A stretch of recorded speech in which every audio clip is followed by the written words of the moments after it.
Welcome back, everybody, to Chaps, Many Cultures, episode 142. And today we will be talking about what it takes to move stuff around. Not just things and boxes brought to you in boxy cars that look like a box somehow. No, it also takes moving people who manage all this box moving into the right places at the right time. So today we'll talk about global employee mobility and how that has changed in recent months in the last year. So stay tuned.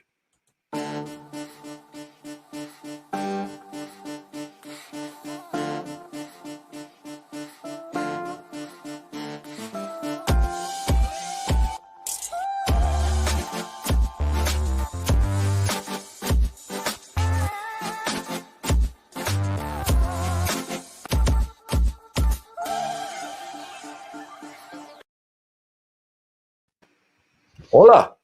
Hola. Happy Australia Day to you, Mike. Well, thank you, mate. Yes, I really appreciate it. Yes, it is Australia Day here in the wonderful, sunny, beautiful weather of Chicago. So I'm missing the barbecue and beer part of it, but you know, it's still Australia Day. Well, it was Australia Day yesterday in Australia, so we'll stick with that too.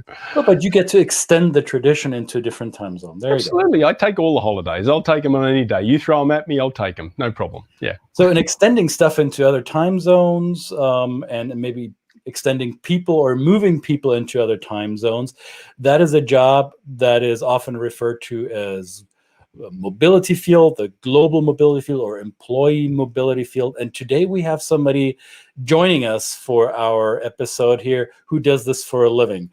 Welcome to the Two Chaps studio, Stephanie Owens, live from the UPS headquarters, or not so much from the office, right? Stephanie, where are you joining us from? Yes, live from my own home quarter in Atlanta, in Dunwoody, Georgia. Dunwoody. Yes. Nice. Well, Yes. thank you for taking time.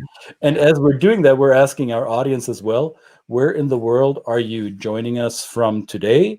Because as you might remember, this is the show about the business of culture and the culture of business. We want to know, where in the world are you watching this? Type it in the comment or chat box below. And Stephanie, tell us what does a mobility manager do, especially at a company like UPS that deals in mobility of things, I guess. So, That's right. Well, you said it well, and thanks for having me. Of course. You said it well. I mean, we move people from one time zone to another, and sometimes within the same time zone. So yes, we do move people also, in addition to packages and much more. We move the vaccine right now. So right. Oh, you're moving the vaccine as well? Yes. Yes. Yes, indeed. Wow. Yes. Nice. I heard a very good interview with the CEO a couple of weeks back, and the infrastructure, the investment in the infrastructure and the response to it has been nothing short of amazing. I think it's great. Yeah, it's nice. Well needed. Yeah, so that's what I do. I move people. We have a domestic program in the U.S. that I manage, and I also manage the policy globally. So working with the mobility managers across the globe. We have a team in Asia. We have a team in Europe, in Belgium. Mm-hmm. And we cover the whole globe. So when UPS is moving people around the world, its own people, its top talent, that is when your department gets involved, right? You make sure that the right people are filling the right positions in the right location at the right time, correct? That's right. And exactly right. And mobility started becoming really in the forefront of talent selection in the corporate world because it gives the business and human resources a good understanding of what is in play, especially with COVID-19 and restrictions with immigrations. And there's so much that comes into play that a lot of people need that understanding ahead of time to, first of all, figure out how long it's going to take. And then figure out, are we sending the right people overseas? We like to give cultural assessments because it gives people an understanding of how ready this family is to move. It's not just an individual that's moving, the entire family. Right. So that's where we come into play. And then, once the candidate has been selected, we start engaging the conversation, engaging the relocation management company that we have, and start the whole process. But number one, like I said, immigration is big right now, making sure you have a COVID test. And Have you seen a change in volume of people that you moved throughout the pandemic, or did that take a nosedive when everything was in lockdown in many markets around the world, or were you able to continue sending your talent into these locations and just simply adjusting the protocols and the policies along the way? How did that work out for your organization? yeah, so it's a good question because, as you know, UPS hasn't stopped. We had a peak season all year last year. And so with that, the business continues to run. And domestically in the US, we have had to not necessarily slow down, but just give people more time. We give them more time to relocate. We have a very short window at UPS where we give them time to relocate. And so we give them a little bit more time. There was a lot more communication as to what does your family need? Do you feel safe going, relocating? The real estate market hasn't slowed down, but we did give people more time. Okay. And then internationally, we do have a lot of people that are already out there in our assignments. So usually 3 to 5 years. So they stayed there. And so whatever repatriation maybe we had in mind, we kind of delayed that a little bit. But what really we had to take a look at last year as an organization is what are we doing when it comes to giving them time to go home? We have what's called the home leave.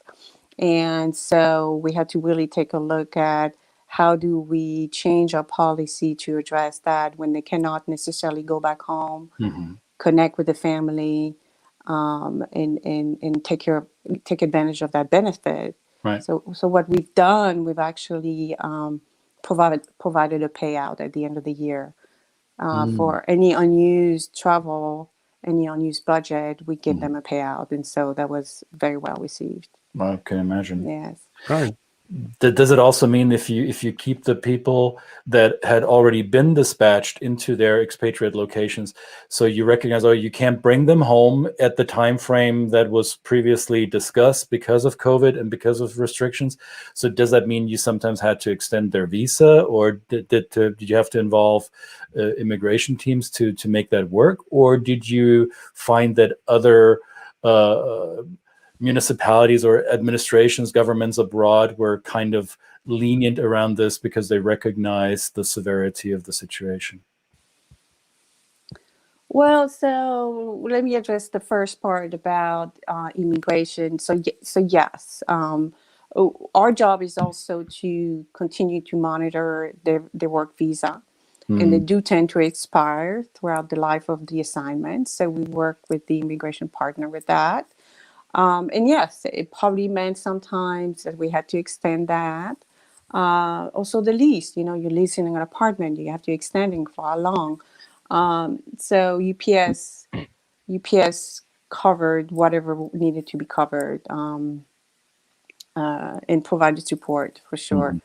Right. And then school was a big thing too last year, with kids that are going to school. They can't necessarily come back at any time. So we've had to extend the duration of a repatriation or delay it so that it would make sense for the kids to finish school and so forth. So every situation is unique, really. It's not a case by case. Every story is different. Every family is different. Well, and I want to acknowledge that we have people around the world or around the country that are enjoying watching this. So you may actually know each other. Valerie from Houston says, thanks for sharing your insight. And she's with, I guess, Deluxe Suite. So thanks for watching, Valerie. I'm curious because you said every story is unique, and I would suspect yours is too. So, Stephanie, what leads somebody into your field? What brought you to managing global mobility? It's I imagine it's like juggling, right? You have multiple balls in the air at any given moment, and you need to make sure that you don't drop any. How I mean, is a circus career leading to this, or what makes you want to do this? Well, first of all, nobody wanted to take the job, so I didn't have a choice. That was just kidding. No, it's a good question. Listen, I've always been a fan of various culture. I come from different background, German, French, born in the US, moved and lived in 3 different countries and had family in 4 different. So I get it. I get what it takes to pack and go to a new country. I personally get it because I did it. And also, funny enough, growing up, my parents had a moving company, so I kind of went full circle, and yeah, here we are. So you were It's in your predisposed. DNA. What's that? I say it's in your DNA. It was already embedded Apparently. in your DNA, right? Yeah, Apparently. yeah. So you said you had relatives in 4 different countries. So I know a little bit about your backstory. So you grew up in Germany and Sure. France and the US, and Yes. what languages did you speak at home? A little German, a little French. Well, a lot of French. A lot of French, a little German, and then I learned English. And in Europe, you go to school and you start learning Spanish, and then you add Italian to it, and then it all,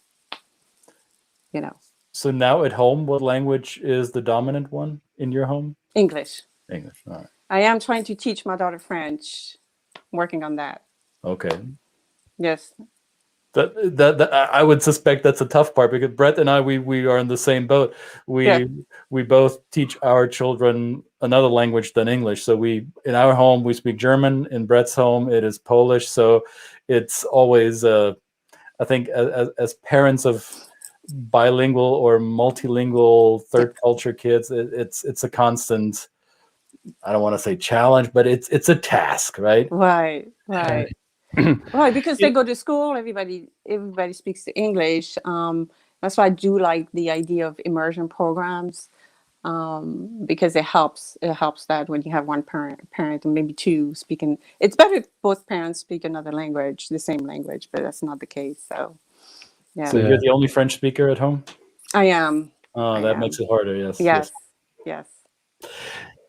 Brett, go ahead. Yeah, when I had to ask you then, drawing on that experience and that DNA of mobility in all kinds of senses, when you're looking for talent in the actual realm that are managing, like you, do you look for people that have your experience so that they can have that empathy, so they can have that understanding of how they're managing the process? And also, I guess if I extend that to the relationship with a relocation company, do you look at these vendors and that they have these experiences so that they can provide the very best service for what you're paying them for? That's a very good question. That's actually a really good question. So I had the chance to hire a couple of new members in my team last year. I don't know, it all blends in. What year is it? Yeah. It's 21 now. And yes, I was looking for that. I mean, I have a supervisor. She's from Germany, especially she's from Africa, and another one, she's from Georgia. I had to put that in too. But I agree. I think that people that have traveled or live abroad have a different view of the world, and you know that it is something that you can't train people on. It's part of your personal growth, but your story, right? Your experience, and yes, I feel that people that have traveled and are sensitive to that have more empathy towards expats. Right. My previous director, he was a previous expat, and they tend to put people at that position that were expats before, because they understand the process and know what it takes, and it's painful. It's not easy. Right. So would you say that your employer is sensitive to that issue, and make sure to promote people into leadership positions who have not only the professional experience but also the personal life experience to do the work that you do? Listen, we try to. I really think we try to, as a company, to do that. Also, the skills, because we're very conscious that there's always local talent that is available. And we always try to find first local talent. Is there? Do we have the talent locally that we can hire before we start thinking about, moving somebody from another country? So it's kind of a combination of all that. Technical knowledge, skills that you bring in, and also personal agility to do it, right? So, yeah. I was happy to hear that you said that before you send somebody abroad, you assess the expatriate and their families, let's say, cultural intelligence or their readiness for an assignment like this. So not every company that Brett and I work with are as proactive about this as UPS is, obviously. So, and Stephanie, I would suspect you're aware of that there are other corporations out there that may take a little bit more lax approach to this. So I'm really I'm happy to hear you say that, right? Because this is something that Brett and I are trying to or continue to educate our client pool in, that this is not something that is a nice to have. This will be a building block that will lead to your organization's success and to your expatriate success, or predicting some of the obstacles or gaps that you need to work on in terms of talent development. So what would you tell other mobility managers or other corporate leaders when it comes to what's the word, priming the talent funnel, so to say, and global talent funnel? What will be some of the check boxes that an organization should really look into when sending people abroad? Yes. And first of all, I knew you were going to like it. That's why I said it, trying to get points. But no, what I would say is this. Listen, and we were guilty of it ourselves for a while. We're in an environment that sometimes is very cost focused, right? And so a lot of times we try to take a look at things like that and say, oh, it's not needed, let's just go ahead and do it. But take the time to really invest ahead of time. Will save you a lot of money at the end. Because a failed assessment costs a lot of money, not only to the company, it costs a lot of money, a lot of intangible costs associated with that, with employee dissatisfaction. Then you got to turn around, you got to fill that position again, you got to repatriate. So all that money spent, it was really for nothing. You got to start all over again. Right.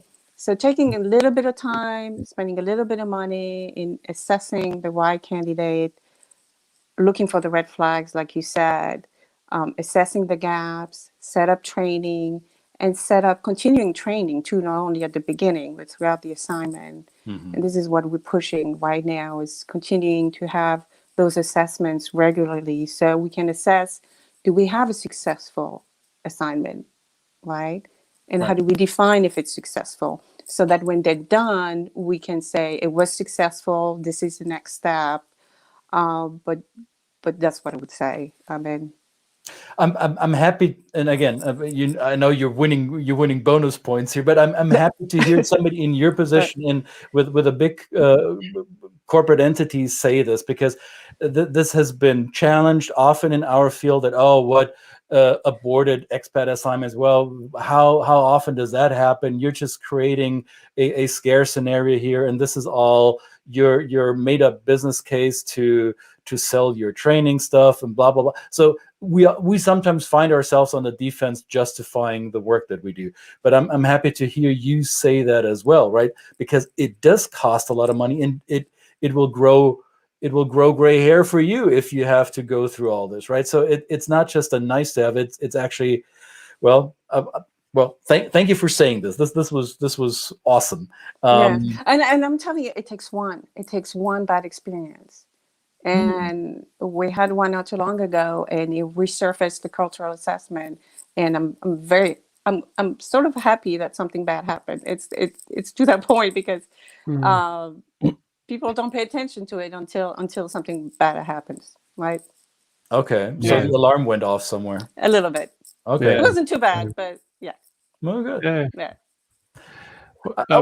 Yeah, Brett, go ahead. Sorry, I just wanted to bring up Vibas. Yes. Hi, past guest of ours who, and this is again as important as it is to prepare people for going, it is also when they come home. So he's asking, how do you ensure when leaders come back from a stint that they find the right position and career path? And this is again, as Christian said, sometimes this is a hard business case to say, how much you're investing and building in the infrastructure to support people that come home to be able to leverage their skills. I won't, I'll let you answer that, Stephanie. So what do you think is important for them to come back to a position and a career path? And listen, we're still trying to figure it out too. It's a work in progress, but it's to my earlier comment about career assessment. How do you define a successful assignment, and what is the plan? Okay, we're sending somebody overseas, but to do what? And then what is the plan afterwards? So that's really where mobility needs to start connecting more and more with your talent strategy groups, the talent groups. And we started doing that a little more every year, and we're really going the right direction, I think. Because we're trying to connect the dot. It can't be done on a silo. It's part of not only your business strategy as a whole, but your talent strategy in how you utilize the tools that you have for career development, assessments, and tie the relocation into that, right? Yep. Yeah.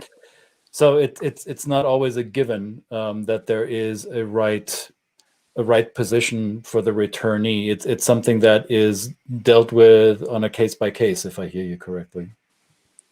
Right, for sure. I mean, it is good to have a plan. I mean, obviously, when we bring them back, we have to know ahead of time where we bring them back and where we're going to put them. Right. So yeah. How long are UPS global assignments typically gone? A year, 2, 5? What's the typical length of a foreign assignment at UPS?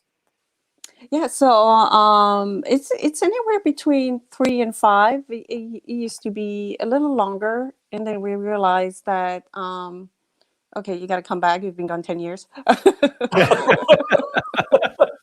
You're now an immigrant. Yes. Well, you're actually a globalist. We do have some of those. Yeah. And with that, you got to start worrying about taxes, and I'm, that's not my favorite topic. So we're not going to expand on that. But yes, I mean, we try to really keep them from 3 to 5 years. So some of them do have what's called consecutive assignments. So we send them one country 3 years, and then we send them to another one, and maybe they'll go to Asia a little bit and then they'll come back. But to the earlier point about having a plan, keeping people overseas, eventually you sort of realize, okay, so what's the plan for that person, coming back? Yeah. And I see this with some of our clients who I've had the pleasure of working with. One particular family right now comes to mind. They're Italian. They work for an Italian company. They're currently based here in the United States. And before that, they spent, I believe, 4 or 5 years in China. And now they're nearing the end of their assignment. So they were in Shanghai and the greater Shanghai area and didn't go back to Italy. They came straight to the US from China. As you said, consecutive assignment. Now they got 2 kids. They started out with 1 boy. Now they've got 2 children. And now they're really, the husband and wife are debating, do we really want to go back to Italy? What will be my position there in the company? Right. Isn't there something else abroad that would maybe continue our journey. So I think a lot of it also depends on what does the talent want. Is the talent ready to come back to the quote unquote mothership or to headquarters, or do they feel quite comfortable as a serial expat, right? Right, and not only that, I mean, think about the kids. Yeah. Those kids have grown up overseas. Yeah. Some of our expats have had kids while on assignment that were born in Belgium, stayed in Belgium, went to another country, and then know nothing about the U.S. Mm. Right? Even though their parents came from there. Yeah. So you got to think about that too, right? Mm. I want to acknowledge some of our viewers here that I think Stephanie is very familiar with from the mobility world. So Kristen McLaughlin is watching. Thanks for watching, Kristen, from here in the Metro Atlanta area. So is Tyler Burns. Thanks for tuning in, Tyler. Hey, Tyler. And we have another question from Vibas. Vibas says, is COVID changing your mobility strategy? Do you see more hesitation from expats to move and stay longer? How has the pandemic affected your work in simple terms? Well, listen, we UPSers. Nothing What does stops that us. No, I'm honest. I'm very surprised how we're ready to go. We are ready to go, whatever it takes. And eventually people want to start traveling, just like you and me. We're hungry for that travel. So there's a lot of questions that come our way. And there's a lot of guidance we have to provide as a mobility group to our leadership, to HR, and to our signees. There were times where we did not necessarily encourage those travels because we knew immigration was going to be a stop. And there was no guarantee that it would be able to come back to the country. And then, there's the test, that you need to take. So there's a lot of things that come into play where we had to actually slow them down a little bit. But as far as assignment, no, it has not stopped us. So is that because, as you said, we're UPSers, so that means that there's a certain mindset when you work in that company that deals with moving stuff around the world, then it's in your blood, or it's part of your job that you don't hesitate? Is that a unique characteristic of a UPS employee? Listen, I won't speak for the 450,000 employees, but I'll tell you this, that if there's a will, there's a way. But we do, again, we have to do it very cautiously with a lot more guidance from our partners. We relied on our partners a lot more, not only relocation management company, immigration, but taxes, and so that we're just being very careful about how we assess it. We have had much more communications with the employees, making sure, first of all, they're comfortable with it. Is there any reserve in moving? So we that is happening a lot more. Okay. Just a lot more conversation. All right. Yeah. So Vibas, I hope that answers your question. Brett, if you don't have another question, I would like to. I mean, this would be our last question, but maybe there's another one coming up in comments or from Brett. But if a young person that is fairly early in their career and is about to be offered a foreign assignment, so Don't do it. It's a trap. Thank you very much. It's a great show. Please. Thank you. And bye.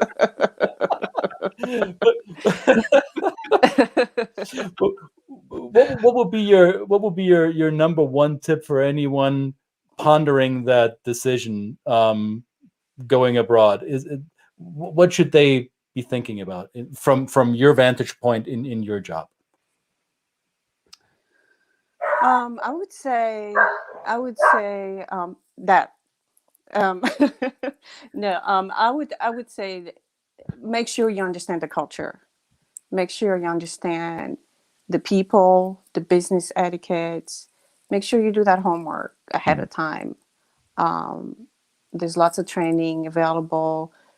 People, especially if you've never traveled, make sure you understand that, especially, going to Asia, for example, or even Europe. There's always, it sounds very, what's the word? It sounds good, oh, I'm going overseas, but there are some transition period, and think about the family, think about the family, because the employee is one thing, and this is what we've seen a lot. The employee is one thing, because the employee will connect with coworkers, will have a job, will be busy. The family will be home trying to make friends, and that piece is what's a little bit missing somehow, is that connection. So make sure you have connection for your family over there. Get to know the spouses of other coworkers so they can get together and and that's what I heard from other expats, is have that community of expat where you're going. Yeah. Excellent. Well, just to bring it full circle, because what you mentioned at the start is the importance of the preparation, and that when we're working with clients, they're surprised about how much we dig into their cultural knowledge about themselves and what culture they come from. So that is just as important, right? So that is a part of that process, understanding the other culture and how your own values and beliefs that you bring to that table are going to either have you respond negatively or positively to the differences you see, right? And that doesn't mean that even negative responses are bad. It just means to be ready for them. And so I think that's a great investment for UPS and what you're doing there in taking that time to just do that identification beforehand, because it really gives people great insights about their own sense of self. Yeah. Right. For sure. Yeah. Excellent. Stephanie, thank you so much for spending time with us today. I simply want to remind all of you who've been watching and may have missed yesterday's episode, or you were not able to see it on specifically the LinkedIn channel. We had a little bit of a tech glitch that I think was resolved now. But yesterday, Brett and I talked about how to handle the different variations of a yes answer, how that could be misconstrued in different cultural contexts. So go back on YouTube or on Facebook, find the recording on our channels. In the description to this episode, you'll find the links to Brett's YouTube channel and to mine. And we also offered you a worksheet with that particular episode on how to handle a yes that is potentially a maybe. So you can use the short link to get it. Also, again, find it in the YouTube archives. Shouldn't be hard to find. It was episode 141. And also a reminder that we are now expanding our reach into the Clubhouse, the social media platform that's buzzing all over the planet.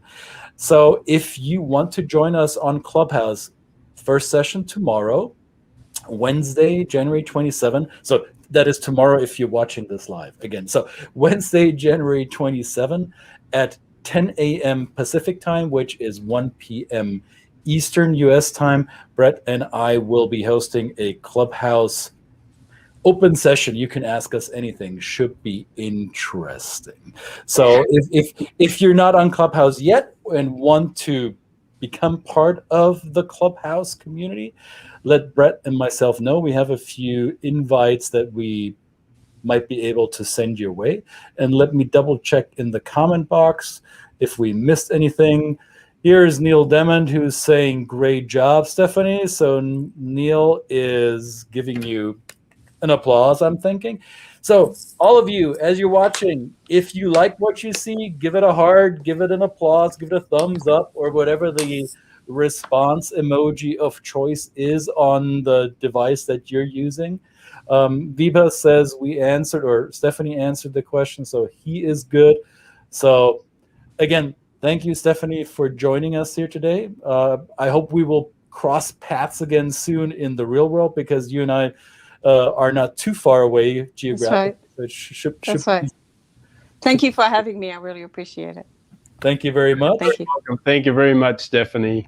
Two Chaps, Many Cultures, episode 142 in the can. We will see you tomorrow on here and also in Clubhouse. See you later, guys. Bye.